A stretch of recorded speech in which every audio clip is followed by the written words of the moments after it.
ترجع تقول لي فلوسكم بتجيبوها منين؟ حزن الحيز اللي احنا فيه ده. يا ابني افهم، يا ابني افهم، افهم افهم لوجه ربنا افهم. يا ابني احنا في اسبوعين، ماما انت مش عارف، انت ما دخلتهاش قبل كده.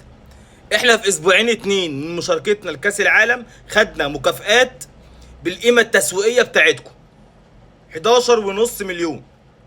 طيب احنا اللاعب عندنا اللي اسمه وسام ابو علي ده معروض فيه 13 مليون. انتوا اصلا القيمة التسويقية بتاعتكم 11.5، يعني اكتر منكم بمليون ونص. تمام تمام.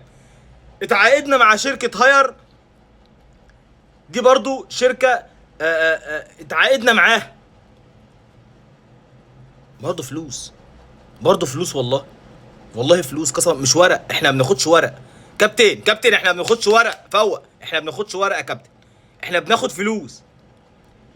تمام. لما نكون احنا شركة راعية تتحط على التيشيرت بس بتاعنا، احنا بناخد فلوس، ما بنديش فلوس، احنا ما بناخدش ورق.